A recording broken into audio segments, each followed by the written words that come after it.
Hey guys, do you ever wonder how many buttons you should unbutton when you're not wearing a tie? This is one question I get from a lot of guys, and I kind of see guys come into the studio and do various things, right? So I'm going to walk you through some of kind of the different buttoning positions and what I kind of see when you kind of button your shirt a different way, right? So kind of first ones first is going to be kind of like the buttoning up the top one.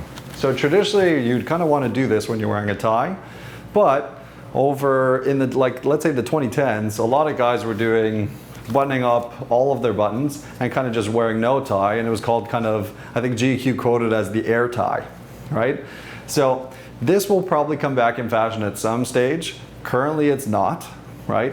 So usually what guys will do is they will go to the second button and then they will do something kind of like this.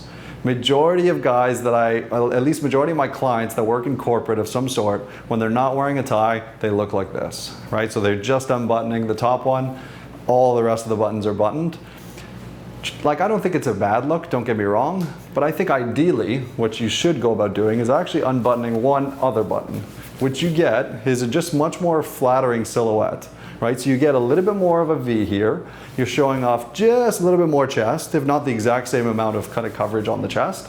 And obviously in custom, you can kind of go about changing the position of the buttons and how much chest you go about showing, but you kind of want to just something like this. I just think it looks a little bit more flattering, unbuttoning that second button.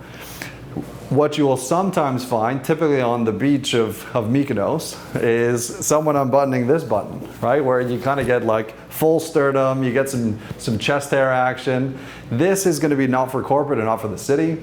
I recommend this only for holidays. And then basically from this point forward, as the buttons start to unbutton, you get more and more casual, and typically your net worth goes slightly upwards based on how many buttons you have undone. So that's a whole nother story though. But I would say two or three buttons undone on the top is going to be kind of like the go-to. Stop wearing your shirt kind of like this. I just think it just looks a little less flattering than doing this, right? The exact same amount of chest coverage, just a little bit more V, just makes you look a little bit more trim and a little bit more relaxed, right? A little bit more approachable, right? And who doesn't want to be a little bit more approachable, right? So that is my quick course on how many buttons you should unbutton when you're wearing a button-down shirt. If you have any more questions for me, leave them in the comments or send me a message, and we will talk soon. Thanks for watching.